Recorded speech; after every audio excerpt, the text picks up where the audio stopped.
TikTok, it's time to rock, ladies and gentlemen. It's the Sunday show. It's the Ranking of the Tracks show. It's the British Electric Blues show. It's the 5150 show. But at the moment, it's the non-Brad Cook show. Hold on a sec. I'll be back. Hold on. Okay, I'm here by myself. The Rock Professor's on angles. He's gone 90 degrees. I hope everybody is fine and happy. We've got someone waiting to join us. We'll wait for a second until the Rock Professor gets back. Hold on. All great things happen when you go live on shows. This is completely unscripted. Good to see everybody. Is the Rock Professor? Is he back? Is the Rock Professor back? No, we've got no vocals. We've got video. Oh my Lord. Oh. We're gonna wait 2 seconds. Hey everybody, thank you for joining us.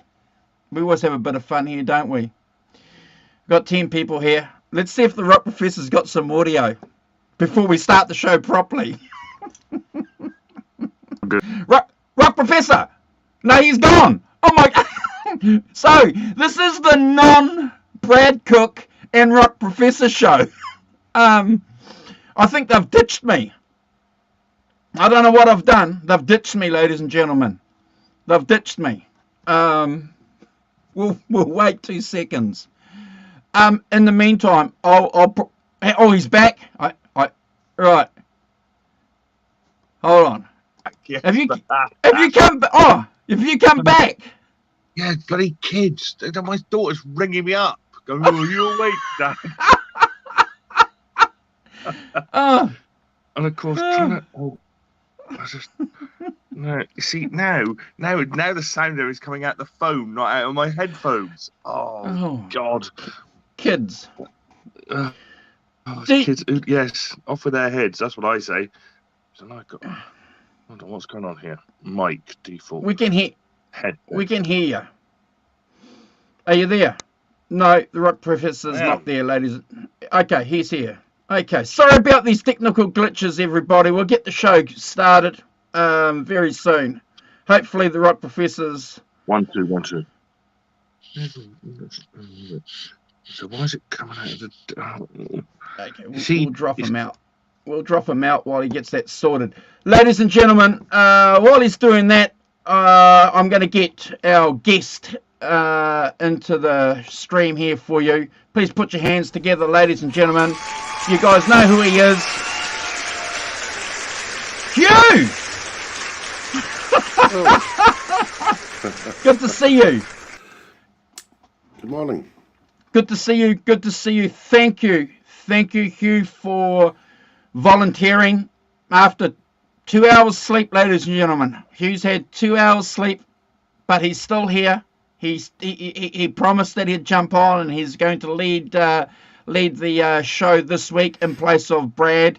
Thank you, bro, for doing that. No worries. Always a pleasure to be on this show at any time. Fantastic. While the Rock Professor is getting ready to jump on board with us, we want to wish Brad, our brother, a very, very happy birthday. If you're watching live, bro, or if you watch this on replay, I'm sure a lot of people in the chat are going to mention happy birthday messages to you, but on behalf of the channel, on behalf of a lot of people that probably won't get an opportunity, thank you for being a pillar in our community, an inspirer in our community, and also just a bloody good guy. Thank you, brother. Absolutely. Thank you. So, I think we may have the Rock Professor back, ladies and gentlemen. So let's see if the Rock Professor can we hear the Rock Professor? Oh, you can hear me all right. We can hear you, and we can. Headphones. Can you hear me? And okay. We can hear you, and we can see you. Fine. Fantastic. I don't know what my daughter's done. Bloody, she phones up, and now this is irrelevant because they're not coming out. He's just coming out of the phone.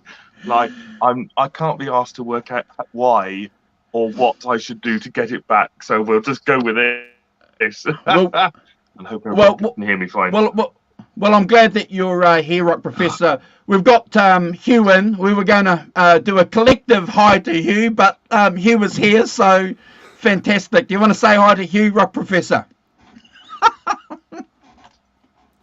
Good morning, Hugh. Welcome to my world. Yes. Good morning, sir. Oh my gosh. Sunday morning. Oh well, yes, that's how it works, isn't it? Bloody hooligans, Yeah. Honestly.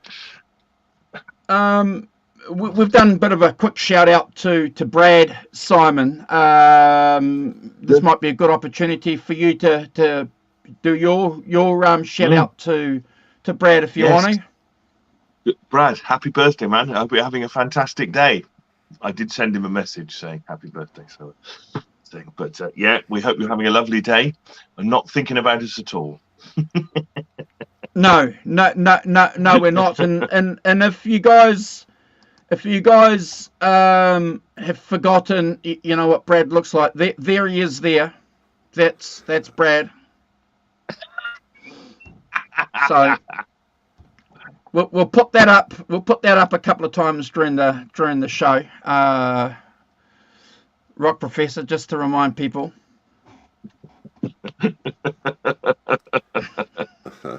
just in case we've forgotten what he looks like. Yeah. Just quickly, we've been busy this weekend on the channel, folks. If you haven't already seen what we've done yesterday, we had a show with DK Hurrell on there, a very good friend of ours. Michael also put us in contact with DK. Had a great time with DK. Please go and watch that. It was funny as I won't swear, it was funny as heck. Just a great guy. Yeah, it was funny, and it's really cool to get somebody really young on and kind of who's just starting out on his blues journey. That was really good. Yeah. You're right, Simon. And also, I attached some videos, Simon and Hugh, of him playing on his channel. He's got 2 channels, so please go and have a look and subscribe to DK and what he's doing. Hugh also, please, on this show here, we'll attach Hugh's channel. If you guys, in fact, when the Rock Professor's talking, I'll go and find his link and I'll put it here in the chat. You guys need to subscribe to what Hugh's doing. Hugh did a wonderful version of Albatross on his channel. Oh, when was that, Hugh? A week ago? Yeah, about a week ago, yeah. My gosh. Wow. Amazing. Yeah, fantastic. You put out a lot of stuff, don't you, Hugh? Shoving stuff out through the conveyor belt. Fantastic. Yeah. Yeah, we're happy to be associated with you. So we'll put his channel link here too, guys. And subscribe to Hugh if you're watching on replay. Please subscribe and help him and share his link because Rock Professor, that's what we do here on this channel, don't we? Yeah. Absolutely. Promoting our community is part of what we're about. Absolutely. What flavour? Albatross flavour. What bleeding flavour do you think it is? Bleeding seabird. Oh my gosh. Do you want to do a shout out to the folks in the chat? Yeah, I will. Yeah. John's setting me off. It's all his fault. So good morning to Nelson Rodriguez, morning Nelson, and Greg Roberts too. Morning, Greg. And Tim Thomas. Morning, Tim. And Phil Byers from Christchurch, New Zealand. Just up the road from Andrew, apparently. Hey, Phil, down the road. Down the road, is it? Oh, sorry, down the road. John said D351. No, Brad, what a rip-off, yes. 1.5, guys, John is. Yes, let's see how... Fruitcake Tony, morning Fruitcake. How you doing? Oh, hey, Fruitcake. Yeah, hope he's right. Hope your hip recovery is going well. Tell me that's certainly good. And yes, I think that's everybody. Tim Thomas, Greg Roberts, yeah, John Teddy. So yeah, cool. So thanks everyone for joining. It's good to see you all, and good to see you all. I'm sorry, I was a bit errant last night. You're all in the chat, and I'm just too busy messing about with my daughter to. No problem. It's always a pleasure to have you in there supporting us. So, yeah, thank you. Thank you, Rock Professor. It's always a pleasure. I suppose what we should do is we should kick the show off because both you guys have had bugger all sleep. So, you're lucky I'm not climbing into my car to go up to the airport to pick up Sass. Oh, my gosh. My wife's doing it. Hopefully Caroline's doing it. Oh, okay. Fantastic. Thank you for her for doing that because we've got the Rock Professor here. You know, this is typical of my daughter. She phones up saying, I'm on the airport bus. I'm on it. Not giving us a choice. I'm on the bus already. Oh, good. Fantastic. Oh, dear. Hugh, Yes. you kindly volunteered when you found out that Brad, we'd given Brad a day off. That's what we've done, isn't it, Simon? We gave him a day off because of all his hard work, didn't we? Or we volunteered him.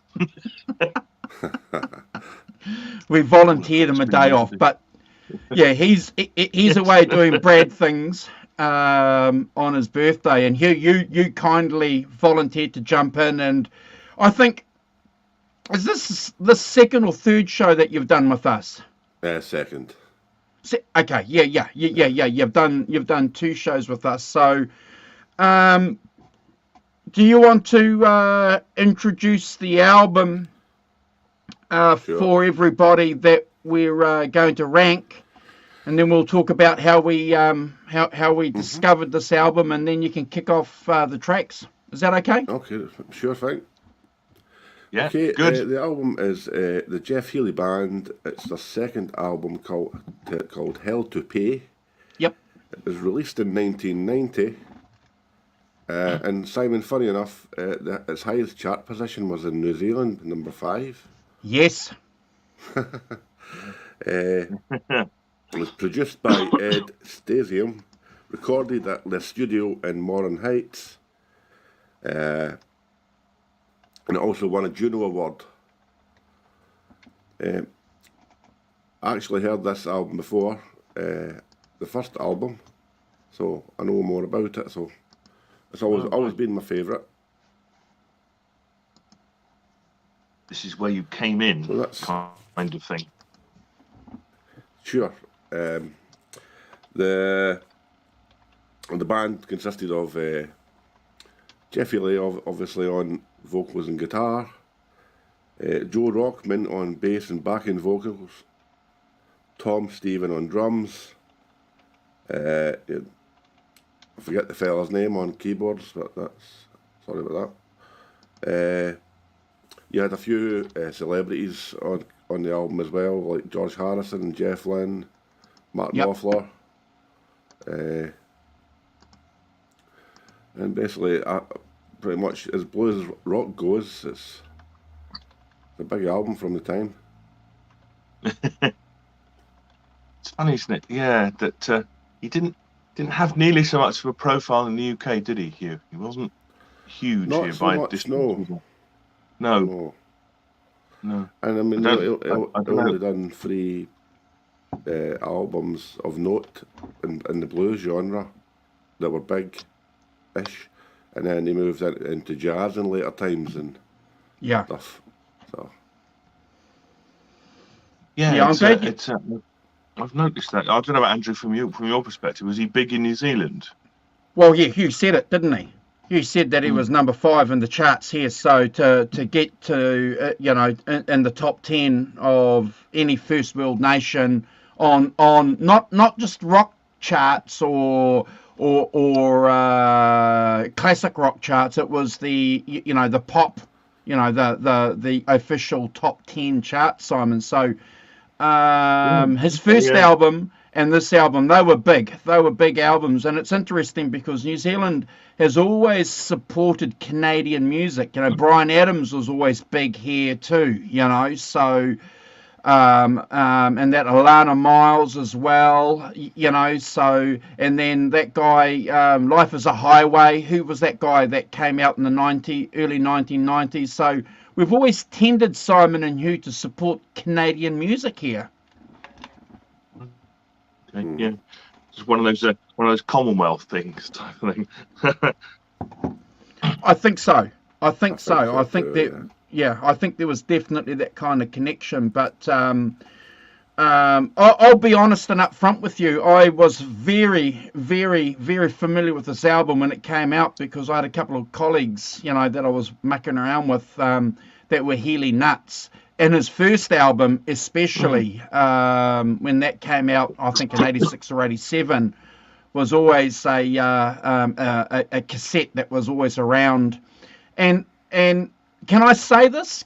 Am I allowed to say? Yeah, because we were listening to a lot of these new kind of guys around the time, Simon and Hugh. We were listening to Robert Cray and this guy, because Robert Cray and Jeff Healey were contemporary blues rock guys that we were all sort of like, wow, this is kind of our music.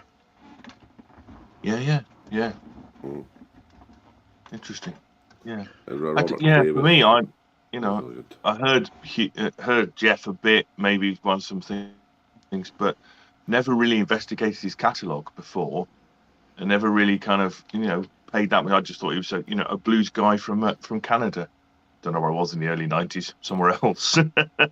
Oh, Simon, do you remember the Paul Jones blues show on a Thursday night on Radio 2? Yeah, and I think that's probably where I heard him. That's where I heard him first. Yeah. But I remember seeing some clips of him from somewhere. I don't know where from. Being amazed with the sitting down bit and the playing sitting down with it on his lap and things.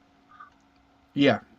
That was something that was always interesting because he wasn't, like Richie Blackmore. He was sitting down and he was doing these killer riffs. He was blowing the guitar up, and I think that was the fascination for a lot of us. Wow! And then you would see him stand, on some of the videos and.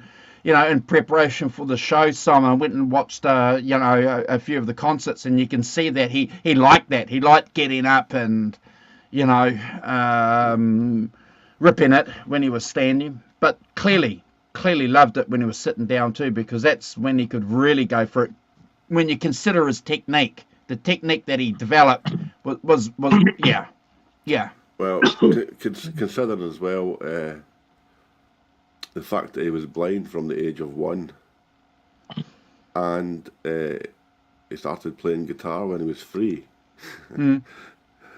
Amazing. It developed a kind of technique all of his own that I find instantly, if I hear a guitar solo, it's instantly him, because there's a certain fire to his notes that other guys don't have.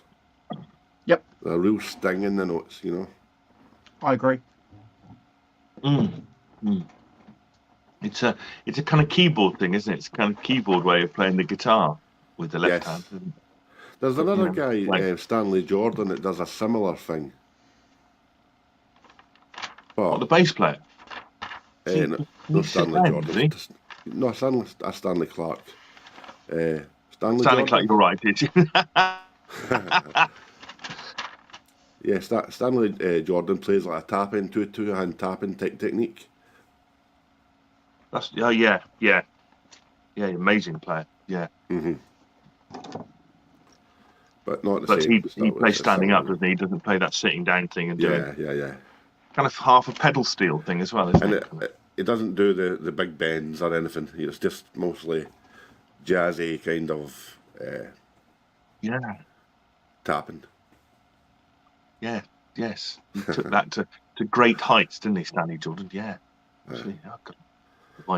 Reminded me of people. That's cool. Like the jazz Eddie Van Halen.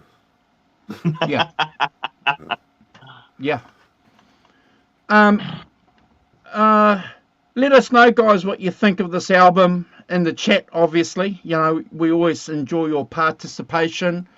Let us know what you think your ranks are of the tracks too, and we'll talk about them, won't we, Simon? We always include anyone's scores.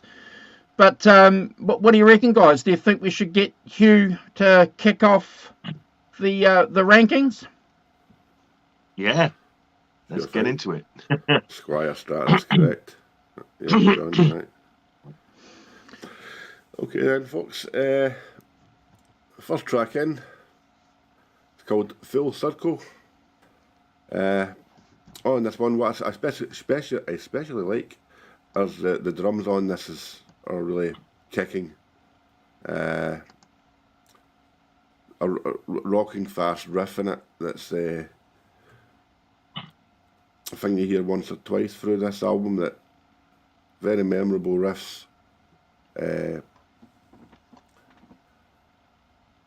Guitar solos as well, or even it opens with a guitar solo, and it's just a great rocking riff, brilliant opening first song, that cool vocals as well. I love that deep voice he's got when he sings. Sure. It's something about it. But yeah, it's a very nice opener to the album. I'd probably give that a 9 out of 10. Awesome. Yeah. Awesome. Rock Professor, you've got the second shift on this. Second shift. Yep. Well, yeah. I mean, it's funny I don't know why, but it struck me as like this song and others on it, but I'm going to say it up front because it really reminded me of Joe Bonamassa, or of a kind of thing that Joe Bonamassa does now, a kind of the blues rock thing. Kind of not, it's clearly not straight blues, but it has that blues element to it in a rock setting, and it did struck me with a Hammond organ. It's actually got a Hammond organ in the background that you could think, do you know what? I could hear Joe Bonamassa. I could hear this on one of his albums. One of his more rock albums, not the straight up blues ones. But so it, I agree. The drums are. Somebody's discovered a drum sound, haven't they? And that 80s drum sound. I know it's in the early 90s, but that huge kind of rock drum sound that with lots of reverb on it and things. It's that is somebody just. I think in some ways it's sort of, when you hear that drum sound, you do think of that era, don't you? Particularly, it does take you to that era as a sound, because it's so big and so powerful. And Greg, it's Brad's birthday today, so he's had the day off. But it's it's got that kind of driving drums. It's got the call and response with the guitar. It's very kind of blues thing. I noticed also that when he sings the verse, the first two lines is just the chords of the guitar, and then the second two lines has the lead guitar punctuation. He does that kind of call and response, and that's in the second half of each of the verses, which is cool little piece of dynamic arrangement, I guess is what you call it. Fierce playing at the end, and clearly he's got a fierce player. It all comes out in the fingers of Mr. Healey, doesn't it? It absolutely crashes into it. Yeah. And I think that this is a great opening, sets the tone for the album. Me, I'm all keen for setting the tone and all of that stuff. And Good morning, Steve-O12 Snyder. How you doing? Good to see you. It's again, 9 out of 10 from me. Never a skip, and yeah, really good rock opener to the album. Andrew. Hey, Steve, say good day to your old man for me, please. I'd appreciate that. Hugh, you've been reading my notes because look. Rich drum tone, Hugh. On this track, look, I agree with you. It's a rich drum tone. I'm going to disagree with a little bit with what the rock. It's not an 80s drum tone. I think it's paving the. I think this is a demarcation of the. Yeah.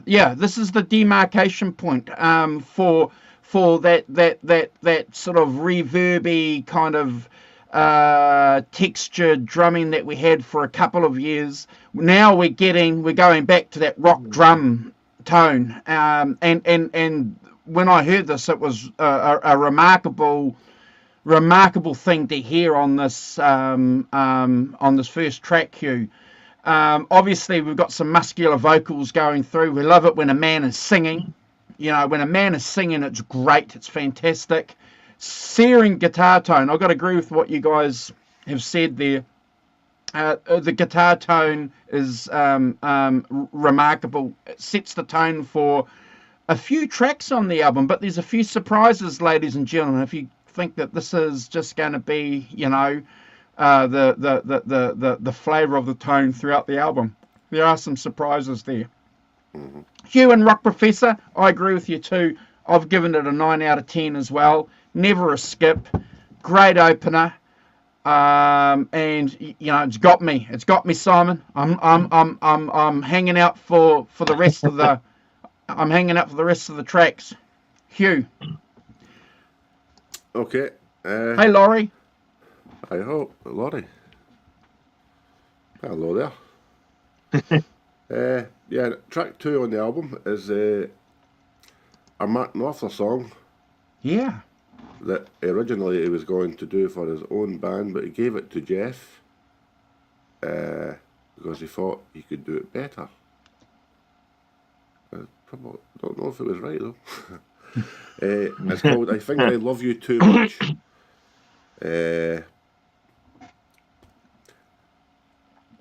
I love this on the album. It's got crazy killer solos and fills all over the place between Jeff and Mark. It's a real lazy kind of what's the word? It's a swaggering type of tune, Sure. Knopfler kind of, he's great at writing those type of songs where, like Down by the Waterline or that kind of stuff. Yeah. But funny enough, as brilliant as this version is on the record, I always judge anything against the time I seen Mark Knopfler playing it with Dire Straits at Nebworth in 1990. Yeah. And his live performance was unbelievable. Mm-hmm. So just because that is a 10, I would say the Jeff Healey version, as great as it is, again, is probably another 9 for me. Oh, interesting. Oh, Rock Professor. Oh, giving nothing away. Yeah, I too. I guess Mark Knopfler's band, the Notting Hillbillies, isn't it? It was. This is where is it going? There were some live versions, weren't there? And I couldn't find a recorded version of it. I don't think, from a cursory look. But for me, this is kind of where this is a much more bluesy track than the last one. The one last one was much more. This has got much more of a blues kind of structure and a blues feel to it than the previous track. Again, that really big drum sound that really pinpoints it. It's got Bobby Whitlock on Hammond apparently, organ in the background. I would say slightly underutilized myself, but seemingly the Hammond organ slightly, sort of backing instrument, and much else. But hey, we go for it. But as you say, you've got the you've got the two guitars really that play off each other, Knopfler and Jeff Healey, and that's really what very much about what this track is about, isn't it? It's about them two having a good old jam and stuff.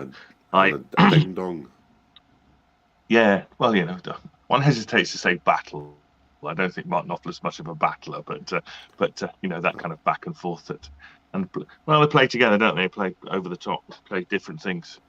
Twin guitars playing different things, harmonising on the same riff. It's it's great. It's I think very bluesy track and gives a slightly different opening up the album into what other areas they might go into. I think it's I gave it a 9 out of 10 and never a skip. The other thing I'd say about it is that you hear him kind of encouraging himself in the background as well, don't you? When he's about to play a solo and things, which I really like. It's speaks of a man into his music and into it. And I love all those kind of little asides, that people do in the background and stuff in the background. I think it makes it kind of a realer, more authentic, more real, we should say. Yeah. So 9 out of 10 for me, never skip. Andrew. I think this goes to show, ladies and gentlemen, what you have to remember back in 1990 and what a lot of people thought of Jeff Healey and his band. Second album, clearly the guy was a big hitter because you had Mark Knopfler, a giant at the time in 1990, offering to give this guy on his second album a song. Bobby Whitlock, one of the greatest sidemen ever in rock and rolls, played with Clapton, had his own career going. Just his contribution alone on the Layla album would always put Bobby Whitlock in rock and roll royalty. So, and there's someone else that joins him later on the album that's even more famous than these guys. Don't give it away.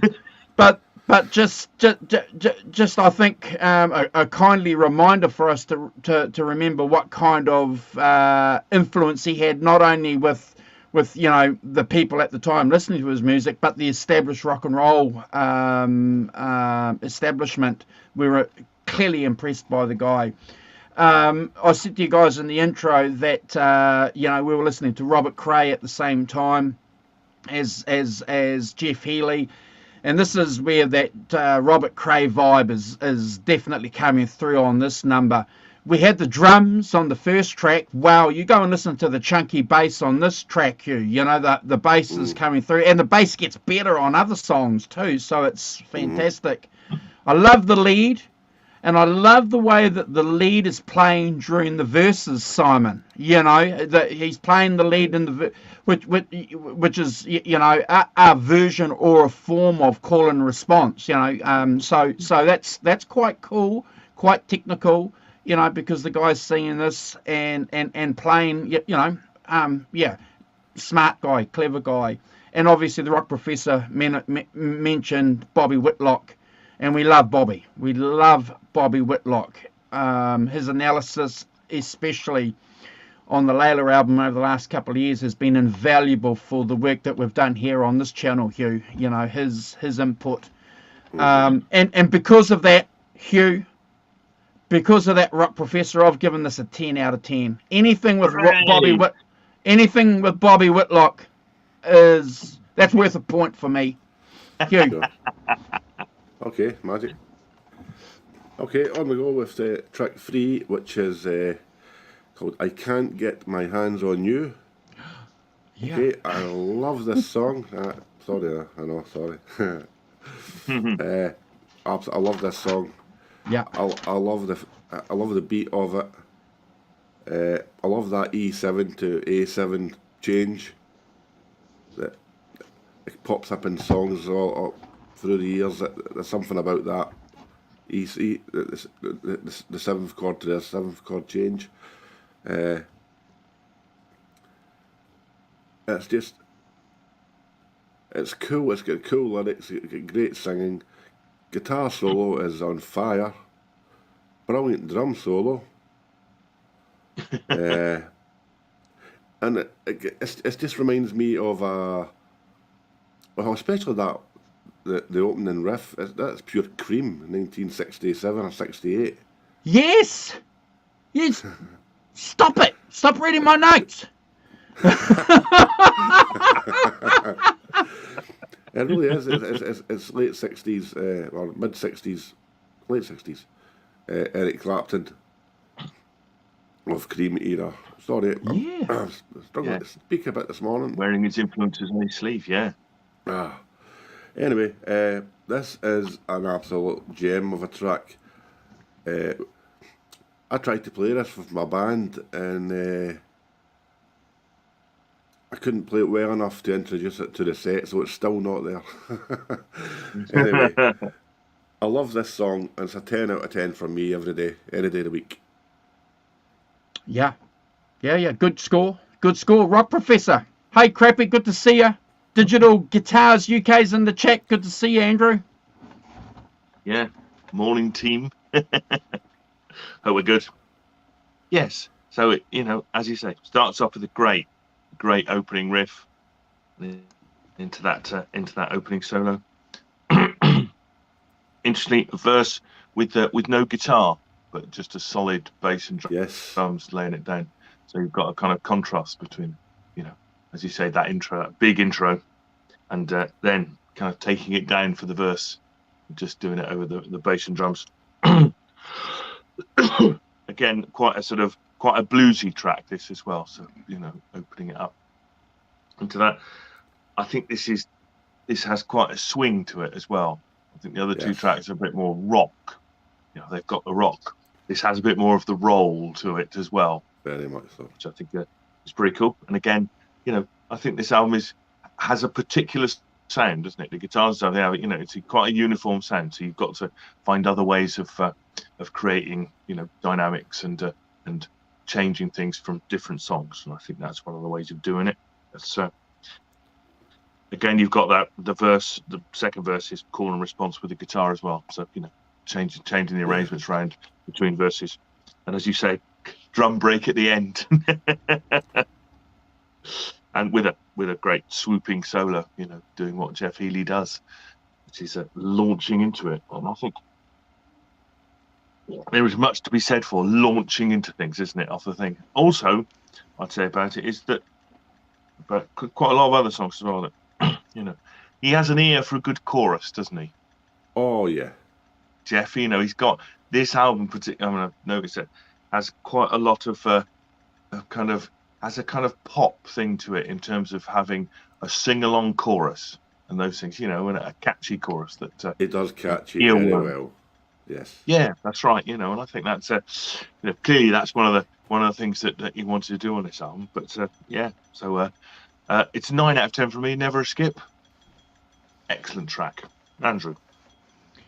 I'm glad Hugh caught that late 60s Cream vibe, because I've got that I've got Badge, White Room, wah wah tone thing going on, and so I'm glad you picked up on that too, Hugh. And the Rock Professor's right. He's displaying all his influences quite early. It's not a bad thing to do. So it's not a bad thing to do when you're a rock, blues, or a blues rock guitar player.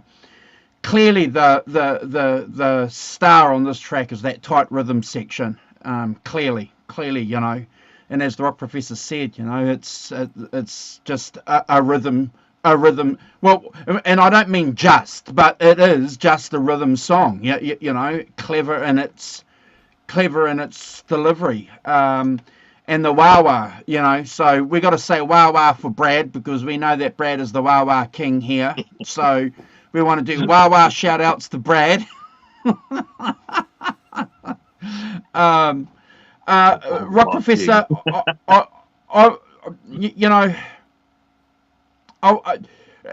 my first listen, I gave this an 8, But when I thought of the wah and where that was situated in after my second or third, I think it deserves at least another point. So I'm giving this a 9 out of 10, Hugh. And as the Rock Professor said, it's never a skip. Definitely a sleeper on the album. A radio rocker. Yeah. Nice. Hey, Holly. Okay. Yeah, morning, Holly. Hope you're good. Good morning, Holly. Okay, next song we take the pace down a little with a lovely ballad. It's called How Long Can a Man Be Strong? It's gorgeous, this song. It's a beautiful, beautiful song. Really top-notch melody all the way through it. Great bridge in the song, leading into the chorus. I think it was written by Steve Cropper, this song. Yeah. And Jimmy Scott, I think. And it's glorious. It's just an absolutely gorgeous guitar solo in it as well. That's so on point, understated, and played to perfection. Really. Sure. Again, his voice is very cool. The band backing him up as usual with top-notch chops. Well said. It's just a beautiful, beautiful ballad. Really well played. Top song. 9.5 out of 10 for me. Awesome. Well, hey. Yes, couldn't go. I mean, yes, this is a track 4 where you put the ballad, isn't it? It's yes. Well, it's I have nothing. That's not a criticism at all. That's understanding how programming works on albums and things, and clearly it's a good place to you've had the first 3 songs kind of set out your blueprint, don't they? Blah, blah, blah, the rocky things, and he is Holly.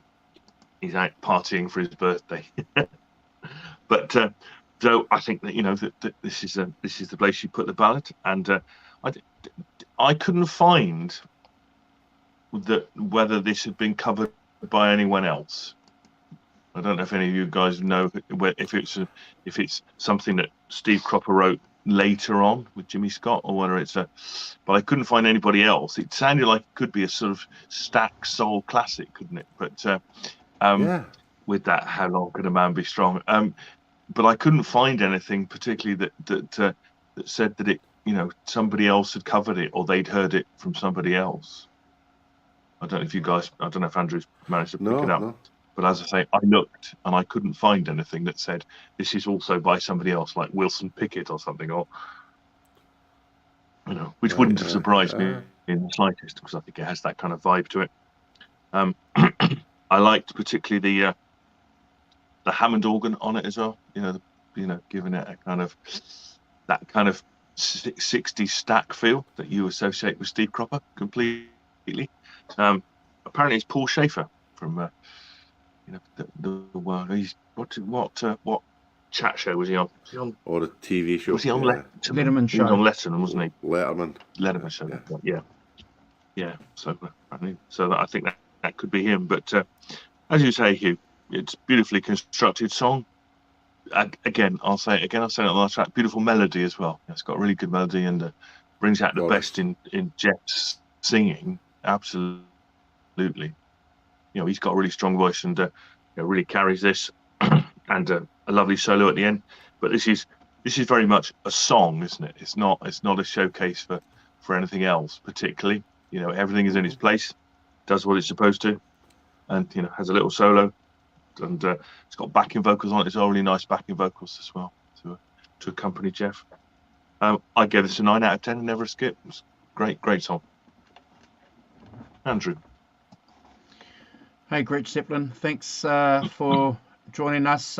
Guys, we're streaming also on our Twitter page. That's called The Real 5150 Show, as well as our Facebook group, All About the Blues, which has got, Simon, 12,500 subscribers on that Facebook group of ours. So We're doing pretty well over on Facebook, so if you ever watch us from Facebook, please say hi. Hugh, you said it. It's a beautiful song, beautiful acoustic intro. It's backed up with Jeff's delicate slide on this one. Beautiful lyrics. It's a beautiful set of vocals. You know, and I've given it a 10 out of 10, Simon. I just love the contrast. I love it. I love it because of that. 10 out of 10. Never a skip, Hugh. Yeah, it is beautifully sang and played, definitely. Okay, we're on to track 5, which is the title track of the album. No, it isn't. Sorry, that's number 6. Number 5 is Let It All Go. Sorry. Another. I kind of get the Bruce Springsteen vibe from this a little. Don't know why. Yeah. or shades of John Mellencamp or something like that. It's a nice verse. Keyboard and bass are top notch on this. It's a solid track, but it's not my favourite or anywhere near it on the album. I find it just a wee bit pedestrian, as in even the chorus and stuff. Still critical, but this is an 8.5 out of 10 for me. Probably my least favourite track on the album. You're going to love me. Rock Professor. Yes. Yeah, well, this is a John Hyatt song. I have a bit of a penchant for Mr. Hyatt. He has a way with a turn of phrase that's interesting. I think lifts songs above the mundane. It's kind of starts off with kind of, as you see, it's got that kind of quite heavy, distorted sound at the beginning, isn't it? Those big, heavy chords at the beginning, yeah. And drums and cowbell. Never a song not improved by having a cowbell on it. But again, a pretty straightforward song. Verse, chorus, so on, with a nice solo at double track solo at 1.5 minutes in, and again you've got a chorus with organ, and then you've got a chorus with lead line. So changing it up.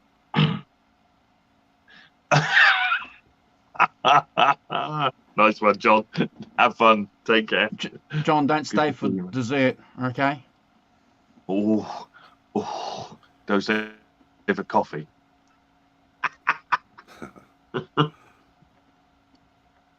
But I agree. This is kind of a. I don't know if this is, because it's not albums, is it? So I gave this an 8 out of 10 and never a skip. It's perfectly good. But and I think this is probably where you put the song. It's a bit of a contrast song, but not one of the stronger ones on the album, particularly. I don't think. Andrew. Yeah, Hugh, I have to back you up. It's a song that doesn't go anywhere much, really. It's a meandering song. It's a great song. That's all I've written. Great song. 8 out of 10. That's it, Hugh. That's all you're going to get from me. To be honest, Andrew, I didn't have strong much on analysis. Myself. See you, John.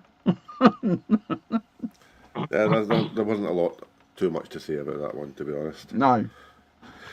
Okay, we're on to track number 6, which is indeed the title track of the album, called Hell to Pay. And basically this is just a really good fast-paced rocker that's... It's got... Again, I'm hearing a little Cream influence in parts of this. Yep. Jeff's vocals on it again are top notch. really well produced and engineered on this album, I believe. Just a great rocker. There's not a lot of, I'm not as eloquent at describing things as you two are, but I just say that it's a very good title track, especially after the disappointment of the previous one a little. So this is a 9 out of 10. It goes along at a good speed. Quite memorable chorus and verse. A 9. Yeah. Cool. No, absolutely. I think that's the first thing to point out is here. It's got again, as I said earlier, it's got a great chorus. You know. Again, I think it's got a heavy guitar playing those driven chords at the beginning, kind of hangover from the previous track. That kind of sound is very much the same. And you've got an organ on it as well. You know, I presume that's Paul Schaefer, from what I can tell. But and again, he does that thing where in the verse where the first 2 lines are sung and the second 2 lines are punctuated by the guitar. Yes. Kind of contrast between the 2 lines as well. Great chorus as well, very sing-along chorus with them. You know, and then he does a urging himself on, all right, when he goes into the solo and stuff like that. And, you know, I like all those sorts of things. And again, kind of that kind of tightly focused solo, you know, short to the point, you know, but great playing, and then out back into a chorus, and you know, great backing vocals as well. I think they're always a good contrast having backing vocals on a track. 8.5 out of 10 for me. Never a skip. Good track. Andrew. Again, I have to back up what Hugh said about the British electric blues connection thread that runs through some of these songs. Jeff certainly did his homework. You know, he was an expert. He knew the stuff. According to one article I read, when he passed away, he had 30,000 records in his record collection, and most of them are 78s. And before he was a guitar player, he was a noticeable or recognizable figure in his community because he ran a blues show playing classic blues albums. So the guy, Hugh, knew it, didn't he? You know, he was entrenched, schooled, educated, probably than a lot of other artists were in that music for a long time. And as we know, Stevie Wonder himself has said it as a result of him being blind, and we also see it too in the great film that came out that we mentioned yesterday, the Ray Charles film, you know, where Jamie Foxx is giving a discussion on how he has to make up for his inability to see through his hearing. He's hearing a lot more than perhaps what I would hear, and I get that. And he's certainly done that, Hugh. And I like it how he filters this through in just little bits and pieces with this album, but still Simon maintains a contemporary feel, a 1990 feel on this album, a rock feel. And the Canadians had it, you know, the Canadians are rockers, you know, so, you know, this radio friendly thing too is a very, Canadian thing. It's a clever thing to do.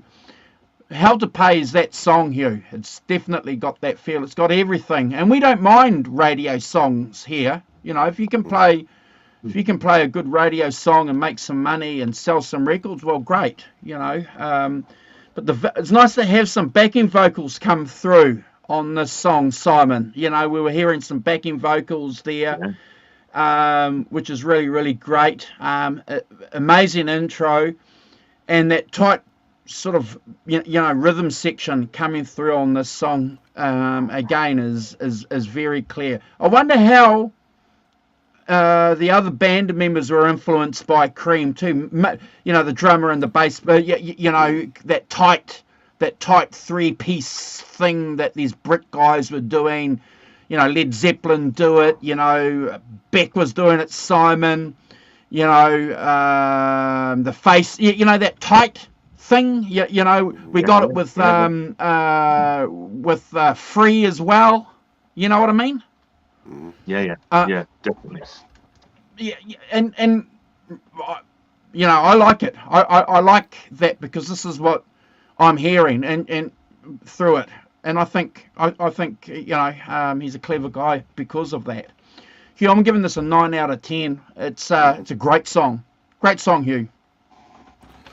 Excellent. For sure. Okay, then we're on now to number 7. And one or two people might have heard of this track before somewhere by a famous wee band from Liverpool. A wee band, a little wee band. Liverpool. Sorry. This is a fantastic cover version of While My Guitar Gently Weeps. And it happens to have George Harrison on backing vocals and acoustic guitar, Jeff Lynne on backing vocals and acoustic guitar. Like the two titans of music there.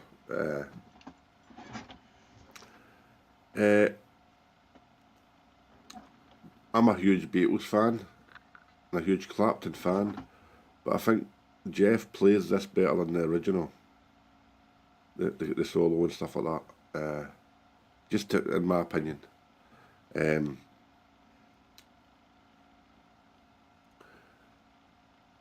What can you say? I mean, everybody knows this track really well. So you're judging it against a very famous track that people know. So I just think that this is up there as good as the original. It's a hard one for me to speak about because no, a different reason. I'll tell you later on now. Anyway, it's a 9.5 out of 10 for me. Wow. Simon. Wow. Yeah. And yes. Now I'm in a real dichotomy about this track. On the other hand, you know, on the one hand, While My Guitar Gently Weeps is one of the summits, isn't it, of the Beatles, you know, discography. You know, it's one of their greatest songs, you know, and it's got Eric Clapton on the original. It's, you know, what are you going to do with it? Where are you going to take it as a song? You know, where are you going to bring something new to it or whatever? And you know, as I say, the dichotomy. It's like half of me goes, yeah, I don't know whether I'd have done that as a cover version myself, because unless you want to have a bit of fun, and that's fine. And I sort of struggle with it in a way. I think it's a great version, and I think he does it absolute justice. On the other hand, you know, the other side of it is that clearly having a lot of fun doing it, you know, and if, you know, you had George Harrison and Jeff Lynne around and you wanted to do something, that's exactly what you'd do, wouldn't you? You'd sit around and you'd do it as a thing. You know, it's got that big kind of chorus, you know, clean guitar at the beginning and with the acoustics playing in the background, the sort of lead guitar plays the melody to start with. Piano, organ on it as well. It's got some nice little, you know, sort of proper embellishments by different instruments that the Beatles didn't use. So I think it's and tremendously impassioned lead playing towards the end. And he's got, I think the middle eight. Is there a slide playing underneath on the middle eight? I think it's sounds like a detected slide. Is it a slide or is it just him moving his fingers around slinkily? I think it would be George. Yeah, I did think to myself, is that a slide and is that George kind of thing? But maybe. But and also there's that kind of long fade out as well. I think I might have cut it a bit short. as I say, half of me says, well, it's my guitar certainly weeps, 10 at least.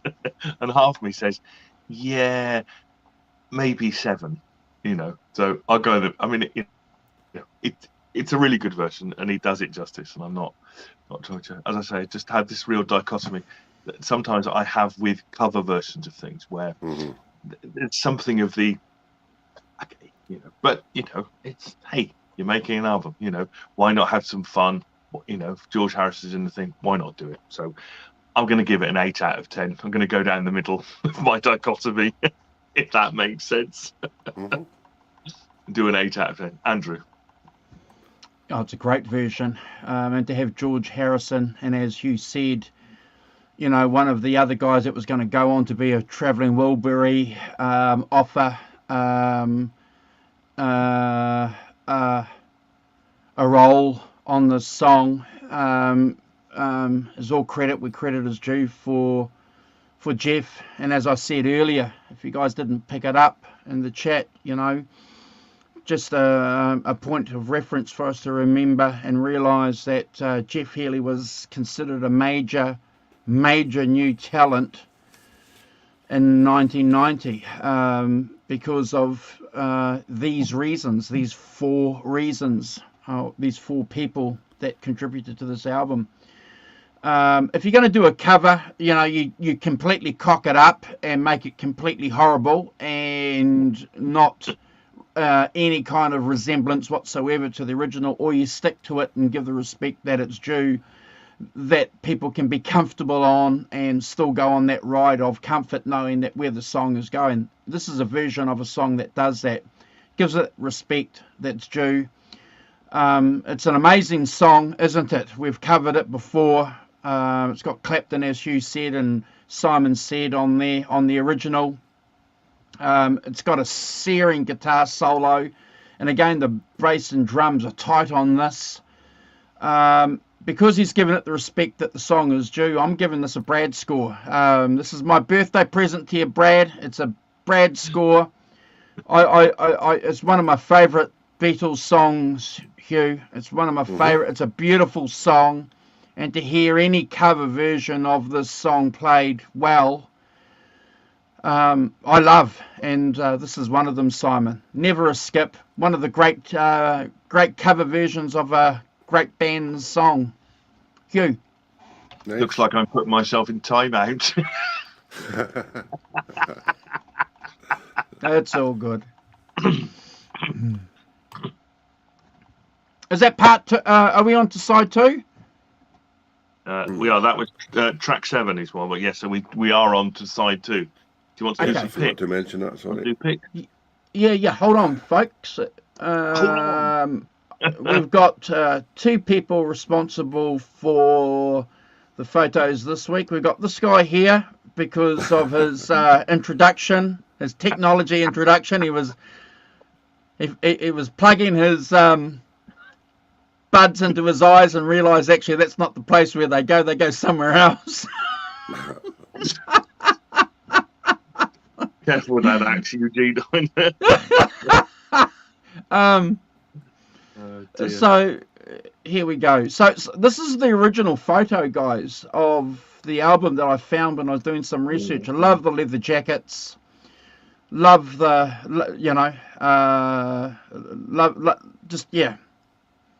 leather jacket's never going to go out of fashion, Simon. That's true. Not sure I could say the same about perms, though. Yeah, no, yes, the mullet, maybe not so much. So I'm glad Hugh mentioned that, because, ladies and gentlemen, I'm going to drop us out so that you guys can see the back screen, because whoever did the art production, Simon, deserves 10 out of 10, because the bass player and the drummer's fuzzy mullets are sort of backdropped, and I think it's wonderful the way that they've done that. So have a look. So this is the original. Okay, and that's a great pick. But as you said, look at those perms. Look at those fuzzy wuzzies going on there, okay?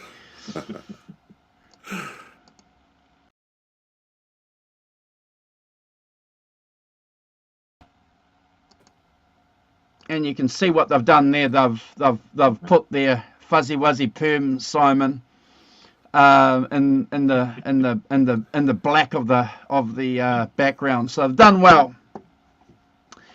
I'm just going to flip. So there's an early photo of Jeff playing. That's one of the squires. One of the squires that he played. There's another one there of him sitting down. Are they the Japanese ones, Andrew? They're the Japanese squire trucks. Oh. Yeah. And they were frowned upon. You got to remember that, guys. You know, a Japanese squire now, and Hugh will back me up, is it's a considerably good instrument. You know, considered today, but you know, back in the 80s and 90s, they were, you know, sort of frowned upon. Yeah. But now those 90s, early 90s Japanese. Yeah, they're sought after, and they are indeed, yes, worth the money. Even and there he is there with his Squire Strat, young fellow. I got this quote here, Hugh and Simon, that I've isolated because I think this encapsulates a lot of what Jeff was doing, and it's probably a kindly reminder for us all. This is what he's quoted saying, "I'm not a gear man, never have been. Give me something with 6 strings, keep it in tune, and make sure it's working." That's it. Yeah. I think there's a lot to be said for that attitude, isn't there? Actually, you know, get on with I've got a guitar, you know, and even then, you know, if you're playing one of those 90s Japanese, you know, they're really good guitars, you know, they'll sound fine, they'll play properly, you know. At some point, what more do you need? You know, you need to get on with it, don't you? As a thing. I'm a big fan of that as as an attitude. I feel like that myself, you know. That's why I can play all sorts of different guitars. You know, I don't care about neck shapes, I don't care about neck carves, I don't care about, you know, it's all about when, you know, I can get a sound out of it and play it, you know, and that's down to me, not down to the guitar. And that's a pic there of the technique that Jeff uses. So yes, he uses a slide, but he's also fretting. So he's fretting over the neck, which is, you know, a little bit different from how we as players would fret from under the neck. So a unique style there. And there's another pic there of him illustrating his technique there.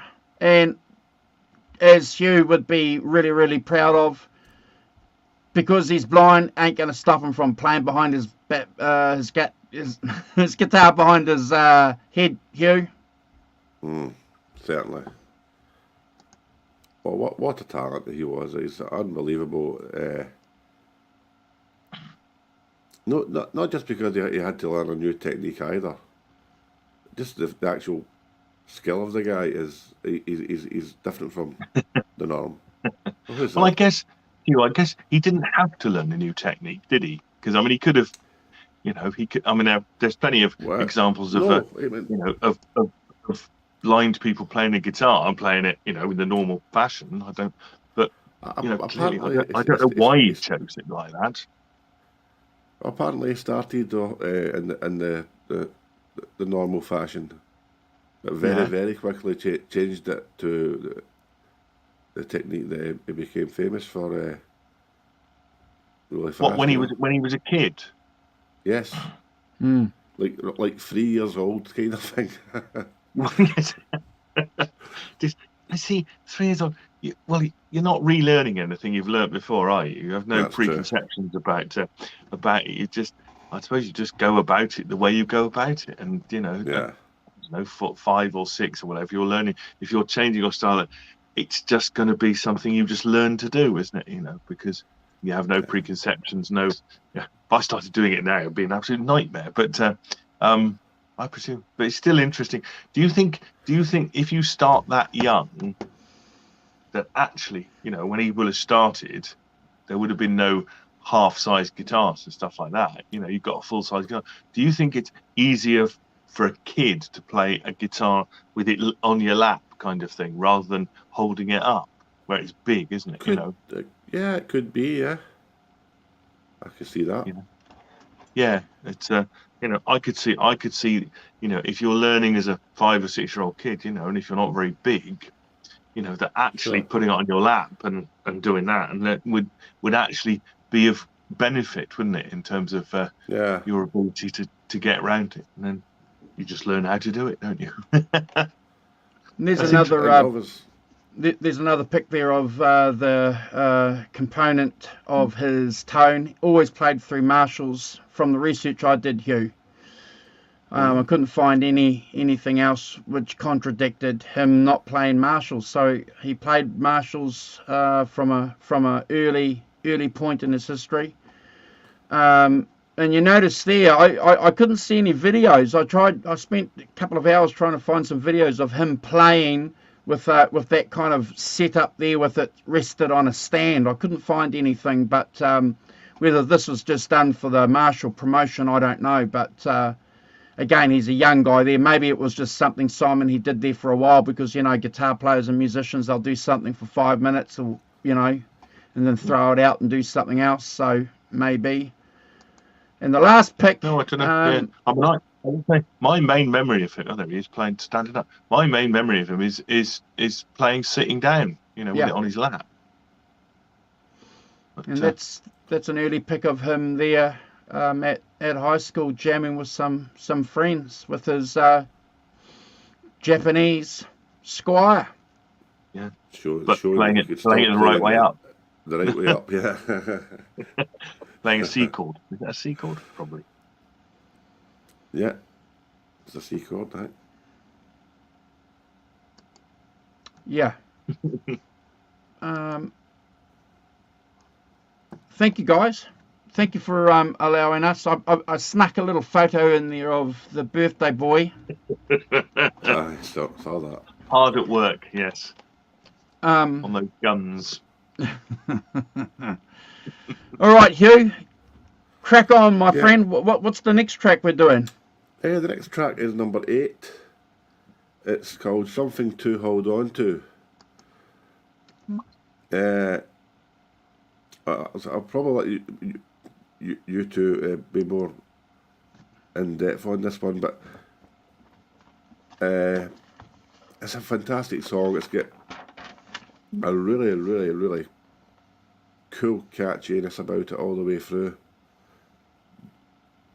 Great verse, great bridge, brilliant chorus, fantastic guitar solo. The opening riff is killer as well. Brilliant vocals. I love it. It's a cracking track. It's I wish I could say more about it, but I'm not very good at it. This is a 9.5 out of 10 for me. Wow. Yeah. Well done. Good. Yes, those driving chords at the beginning. Hey, how are you? Good. Missed you. Did you have dinner? Okay. Got interference. Mr. Walton, we've got interference. No, don't worry, we'll carry on. So yeah, driving chords at the beginning, you know, and then that drum fill and a kind of fast drum beat and driving bass to really pushes this song, you know, tight vocal melody, you know, really good. Again, that thing with a tune, you know, under 4 minutes, in with the tune, and you know, very much a kind of standard song, verse, chorus, solo, verse, chorus out kind of thing, which is great. And I think, you know, that, as I say, that this has all the hallmarks of that kind of pop sensibility. You're not stretching it out, you're keeping it tight, you're keeping it focused. Again, with an organ on it too, you know, in the background, kind of giving it that textural feel. Great solo, melodic and passionate at around the 2 minutes, and then that kind of breakdown at 2:40. Just you know, just to give it a bit of interest. Yes, fantastic. Yeah. Well, we heard all of that, Mr. Walton. Very good. Oh,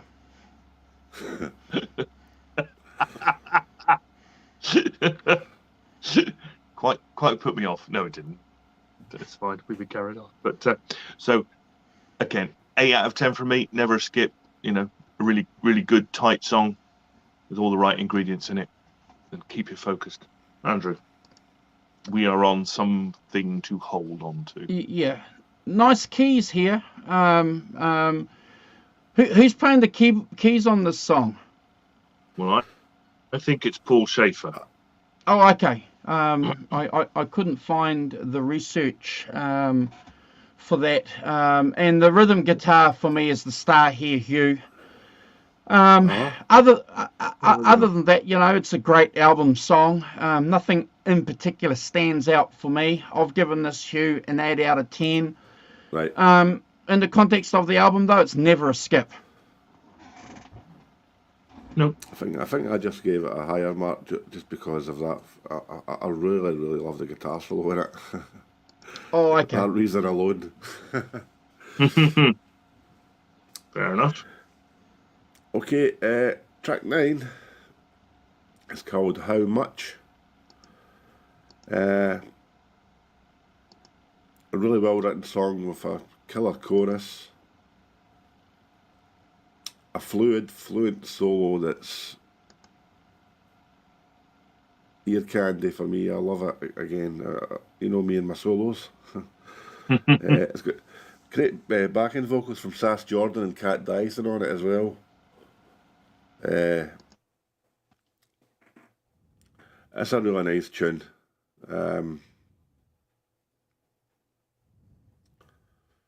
That's just 9 out of 10. Yeah. So it's got that. It's kind of got that dramatic opening, isn't it? That picked minor chord dramatic opening that with the drums holding down a little steady beat, and then that solo intro that he does. Again, this thing about, I noticed that in the verse, the first 2 lines are strummed chords, and then he comes piano on the third line, just to kind of emphasize the third line, just to change the dynamic up a bit. And then pre-chorus and chorus this time. So there's a pre-chorus guitar bit and chorus. As you say, Hugh, great, tight solo, does what it's supposed to. And there's after the second verse, there's a third line guitar, which plays as well, which is playing that call and response thing. So adding in parts and bits and production that keep the interest going. Again, really strong melody, strong chorus, something memorable, earworm stuff. Again, it's an 8 out of 10 for me, and never a skip. So these are all strong songs and well played and well done. So it's 8 out of 10 for me, never a skip. Andrew. Gretsch Zeppelin, you're right. Paul Schaefer's a Canadian, so that's the connection there with Schaefer. That's how it works. Yeah. So good point. So that's the connection here. Schaefer's offering his contribution to this because of that national thing. Great, good on him. Holly, we've got, according to me, we've got 10 people watching, so we're here. That's the most important thing. If you are watching on a replay, please give us a thumbs up and leave a comment on our videos if you do watch on replay. They do help the channel with the algorithms. We get some views, but we would really, really appreciate just even a contradiction.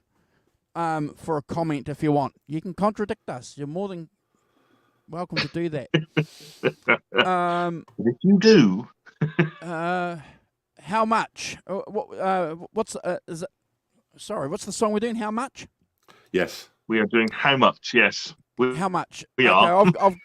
I've got a couple of lines here, Hugh. I love the bass on this. Love the bass. Ah. The bass is becoming, clearly an instrument in its own right. About now, it tends to sort of happen, unless it's Fleetwood Mac rumours, where the bass is just right there from the second song. But seems to be a thing that I've noticed over the last few albums that I've had the pleasure of ranking. Hugh, I love the optimistic lyrics here on this song. It's about love. Never, Simon, a bad thing to sing about.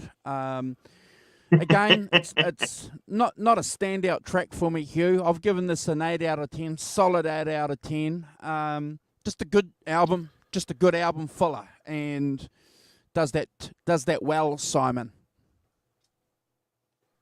Nice. Yes, absolutely. Yeah, I'd agree with that.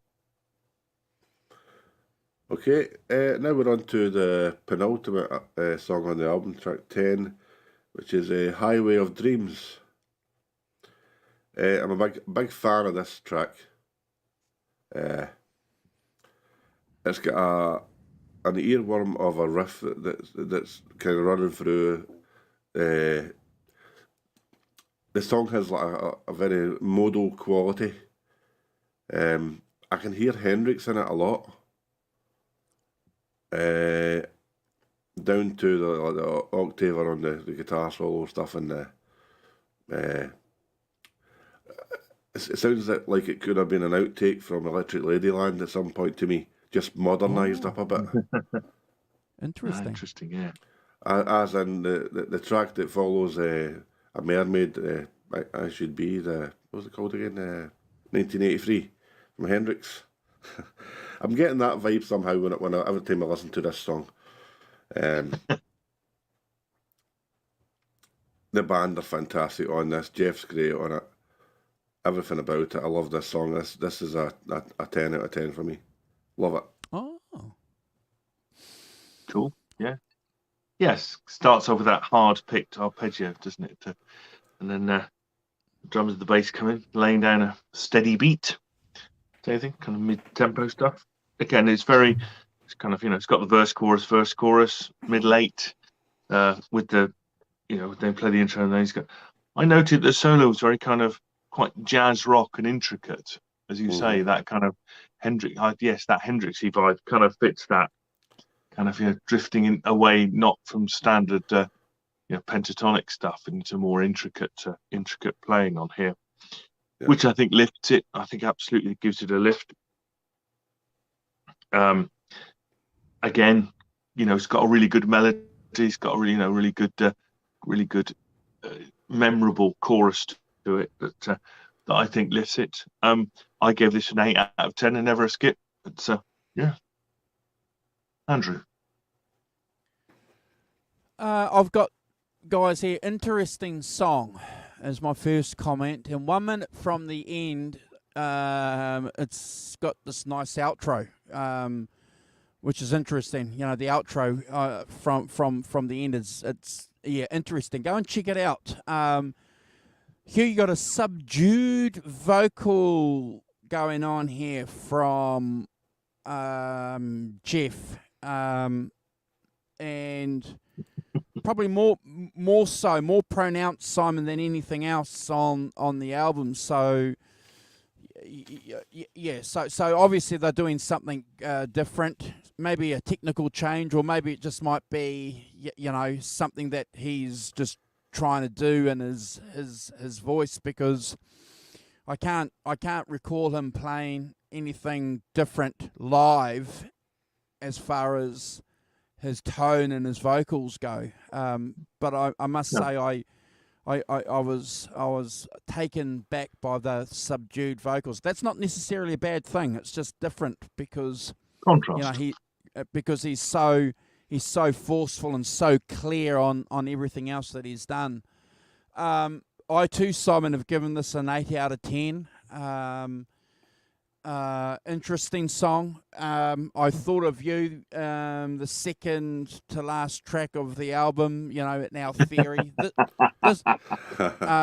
And this is not a weak song though. No, the it's not. out of the last three that we've done, that I've given tens to Simon and Hugh, the first one, Something to Hold On To, is the weakest out of the three that we've just done.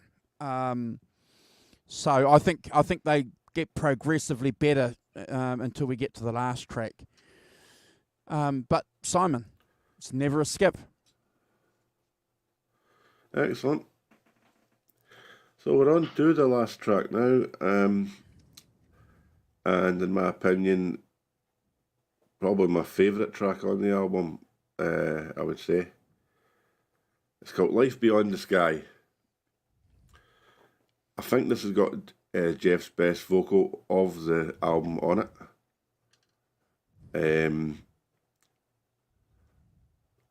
It's got a beautiful intro. It sounds like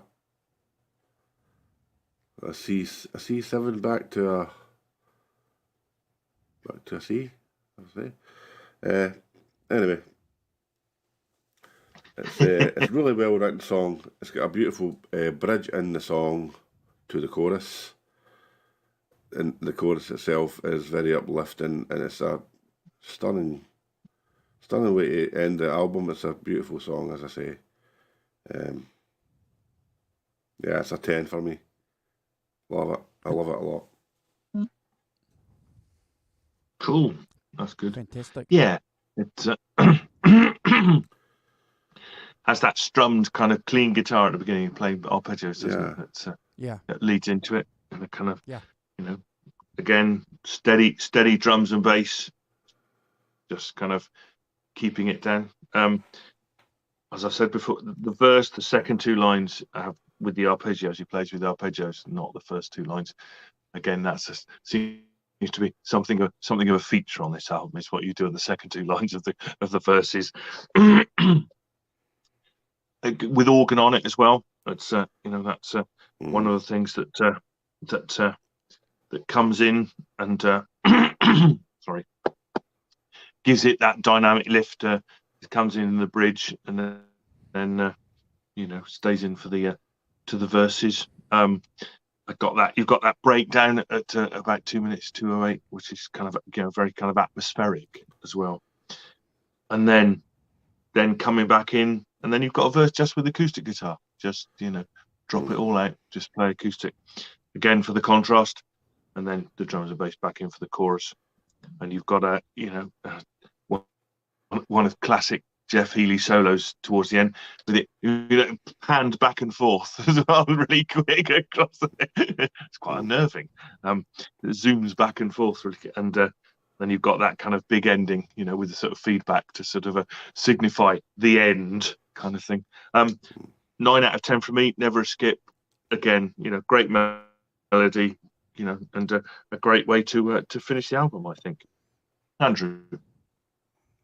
Yeah, I think this is where Jeff is maybe channeling some Jimmy Page. Those arpeggio chords that Page loved playing when he was with Led Zeppelin. He didn't like playing full chords a lot. Those English guys love doing that, Hugh. British guys, I should say, Hugh. Those British guys loved playing arpeggio chords, and that's the nostalgic tinge I'm getting from here. The lyrics are perfectly situated for the situation that's going on today, geopolitically. Just goes to show again one of the great things about rock and roll music generally, and how it commentates. It's a commentary. It's a reflection on things that's happening. 1990, getting into a new decade. There were some issues certainly around the world in 1990. And we're not going to go there, but go on Wikipedia politics 1990, 91, and you'll see what was going on. Some major things happening.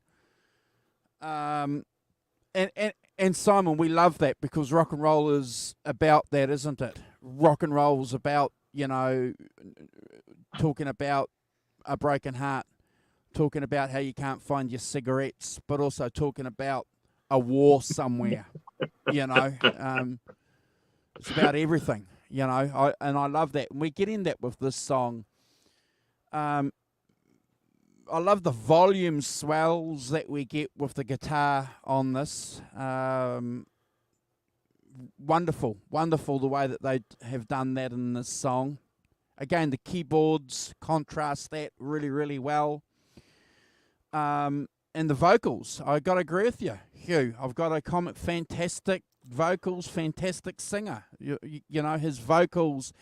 So I've got a theory. I think if he, and this is sort of feeding into what the Rock Professor says about the second track. If your last track is going to be a killer, you don't necessarily have to have the crappiest song at number as the penultimate, but certainly something. And I think on the third or fourth time, I think that's one of the reasons why the vocals are subdued on the track, because he wants to go out with a bang on this track. That's my theory, and I'm sticking to it. I agree. And I because think that's of right. that, I think, yeah. okay, good. I'll get a toffee from the Rock Professor after class. And because of that, you know, I'm going to give that a 10 out of 10, Hugh. It's definitely one of the... There's 3 great tracks on this album. The opening track, this track, for me. Also, the cover of the Beatles song. One. And also the one with Bobby Whitlock, Think I Love You Too Much, yeah. Certainly the standout tracks for me on this album. And on the surface, Simon, not a bad contribution for a second album. Not a, you know. No. It's interesting. Looking around, seemed to be quite a division of opinion between people who thought it was a, really good album, and people who sort of thought it was, and I don't really know it, but maybe Hugh, that it was too much of a contrast from his first record, and that he'd gone kind of rock It had with a sort of pop sensibility, poppy production wise. Yeah. The first album was more raw and kind of more bluesy, really. Yes. Yeah. Covers like Hideaway and stuff like that, and. Oh, okay. Yep. Classic. It doesn't get any more bluesy than that. It does not. No. That's really interesting. Yeah. As I said, I just saw there was, this contrast. So people, liked it, and I think a lot of people approaching it cold. A lot of people they don't like the late 80s sound, which was still apparent on that album, even though it was 1990. They don't like that the 80s production. I like it. I still like it. Look, I agree. I think it's a great production. It's not entrenched in that 80s sound, and I think the point that we made at the beginning of the show too, that I want to point out, that it's an effort to try and capture radio friendly markets, which isn't a bad thing, because you got to remember, Alana Miles at the same time. You had Bryan Adams, another Canadian. Also, guys, remember that band Texas from Scotland, I Don't Want a Lover, was around this time, playing slide guitar, and that was in a top 10. I think it was a number 1 here in this. So that kind of music, Simon, wasn't foreign to popular radio back 30 years ago. Yeah. No. You couldn't imagine right. it now. No. I agree with you, Hugh. I think that actually Andrew said that that the drum sound is a little more 1990s than it is 1980s, and I think toning it down certainly helps, but it still has that kind of 80s vibe to it that I can see that some people wouldn't necessarily go for, especially in retrospect, because it's I thought it was a really good record. Actually, I really enjoyed listening to it, and had it on in the car. It's good driving album. At that era, especially in around about 1990, you had a lot of great stuff going on, blues-wise, with Clapton doing all the journeyman stuff, and you had like Yeah, Robert Cray and people like that. Everybody was making great blues albums. It was still in the inside, I would say, the blues revival time. Stevie Ray had just passed, and but there was a lot of great guys about. You know what I mean? It was blues was almost as mainstream as it's ever been. I would say at that point. that's interesting. Yeah, yeah. Well, you mentioned the late '60s, you mean, with sort of Yes. Cream and Hendrix and blah blah. Yeah. Yeah, yeah, yeah. That's interesting. Yeah, you're right. There is a kind of thing about that, isn't there? And it's of course Eric Clapton played the Albert Hall, that 18 show at the Albert Hall, going much more back to his kind of blues roots as well, kind of thing. They played that on Radio 1, or sorry, Radio 2, I think, the whole series. I actually recorded it on cassette. Well done. But yeah. So, as you say, I think it's certainly has some bits that are of its time, but no, still worthy inclusion to the into the canon, as they say. That's good. As I say, I've really enjoyed listening to it, and especially driving around in my car listening to it, which is always the mark of a good record in my books. Whistle makes the time pass by. Whistle past. Really cool. He was a fantastic guitar player, really top notch. Yeah, we had the same thing here. I'm sorry for interrupting, Hugh. I'm just replying to Gretsch Zeppelin's comment here with Canadians. They had a 30% radio play. We had something similar here too, and I think you guys in the UK have always had it, Simon. You guys have always had a huge. No, we don't have any of that.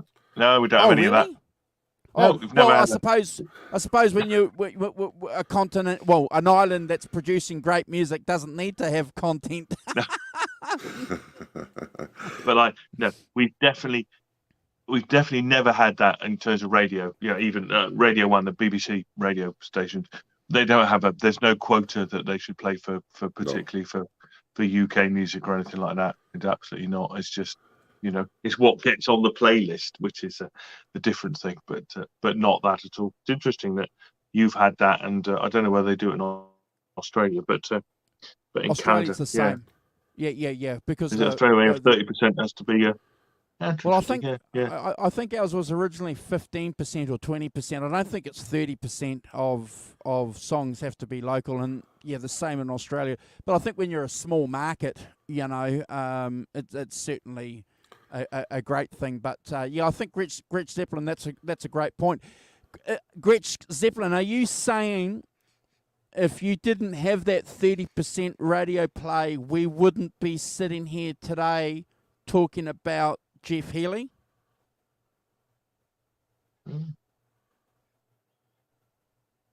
Possibility.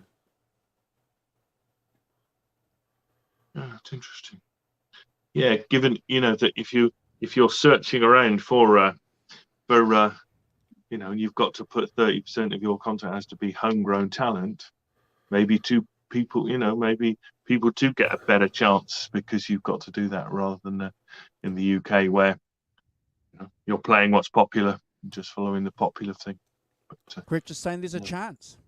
There's a chance that we might not be here had he not been supported by Canadian radio in the first place. That's wow. Look, it's Great Vanzini. Good morning, Great Vanzini. Great to see you, friend. Hope you're good.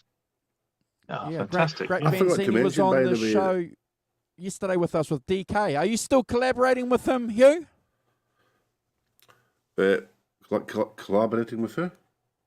Great Vanzini. Were you doing some collaborations with him a year? No, he's a good mate, but Okay. we've never worked together yet. I've worked with a lot of people, but not the great man. Awesome. Yeah. Yes, Simon. It's I'm lovely glad to you see saw Gretsch. him. I'm glad you saw him. Great Vanzini. I hope you're good. Yeah.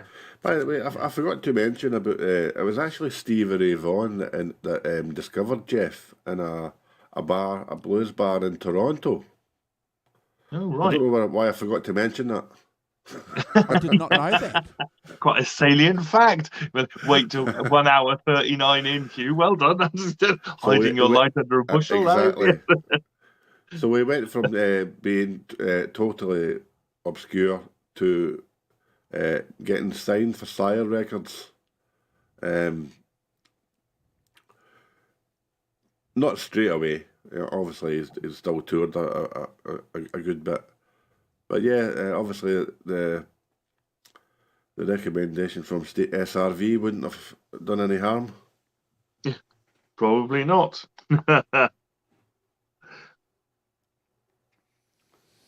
Awesome. Hugh, it's been a pleasure hanging out with you, going through this album. One of the great things that we love doing on this show, Simon, isn't it? It's negotiating albums that we haven't had for a long, long time, or even negotiating albums we've never heard. So, Yeah. you know, Yeah. the I fact enjoy that all you've volunteered to come on while Brad was AWOL, is always appreciated. We appreciate you supporting us. Guys, if you are watching on a replay, please, I will attach Hugh's channel after I've had a cup of tea, and please go over and subscribe to his channel. Tell him that the 5150 show sent you.